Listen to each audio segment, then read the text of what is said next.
If you're watching this video, I feel this deep need to congratulate you, because by now you have learned an enormous amount of economics. You have understood and mastered in Unit 1 what is the basic logic of the set of optimization problems that are used in economics to characterize all sorts of behavior by either consumers or firms.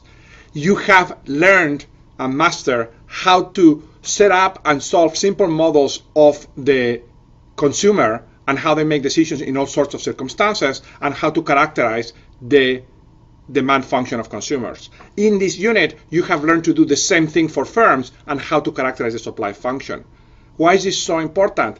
Because starting in the next unit, a few days from now, we're going to put everything together. Now we have all of the tools to carry out a systematic attack of how markets behave, what kinds of outcomes they generate, both in terms of making predictions and in terms of the well-being that they generate in many different types of markets, when they are competitive, when they are imperfectly competitive, when there is asymmetric information, and when there are public goods and externalities.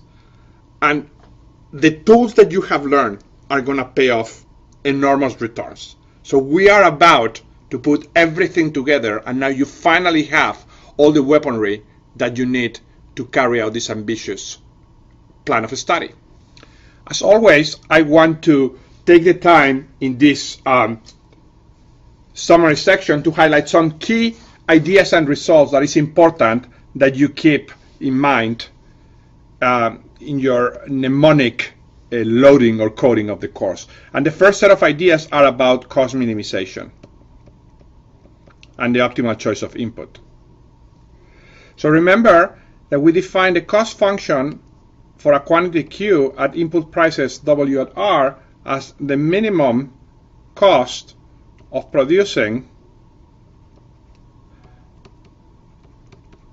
the level Q. So that's why we have this constraint, such that F is equal to F of K of L. You have to remember that that is the definition of the consumer problem.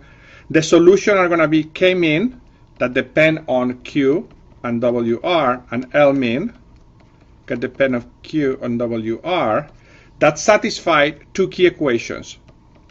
First, the constraint Q is equal to F of K min L min, and second, the ratio of the marginal product of capital by the marginal product of labor, evaluated at K min L min in both cases, has to be equal to R divided by W. Next, I want to highlight some results about the supply function, but for the case of decreasing returns to scale, semi-decreasing returns to scale, etc., which I think are the empirical relevant ones. Remember that the profit at price P, and we're going to also, by the way, look at, I'm just going to highlight here the case of free trade. The profit price P is equal to the maximum, the solution to this problem, Q greater or equal than 0 of PQ minus C of Q, whatever the cost function happened to be given the input prices.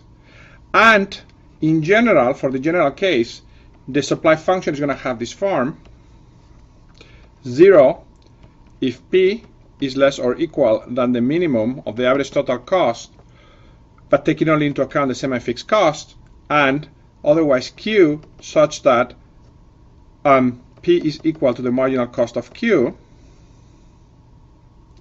and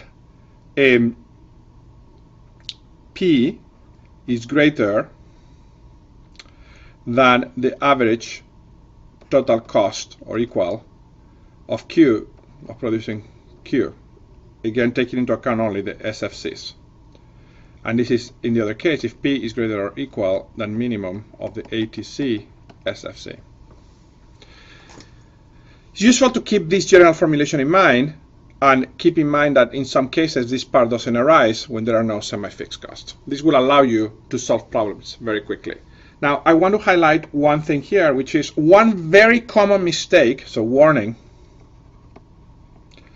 one very common mistake is to just apply the equation price equal marginal cost naively and blindly without worrying about the shutdown condition that was behind this. So remember this, we generated this through the shutdown condition.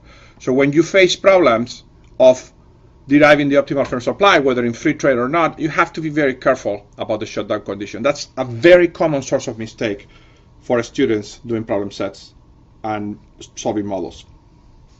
Finally, just to remind you, what is the general notion of producer surplus, which is the producer surplus at any situation theta is going to be equal to the profits at theta minus the profits at another no trade situation.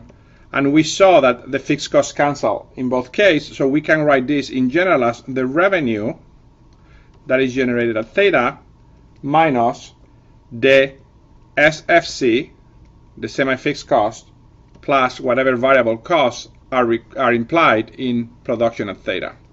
So these are the variable costs of production at theta, at situation theta. That general formula will always give you the right answer. And notice, for example, that if there are taxes, you can put them in the cost, but you can also put them as an effect on your revenue.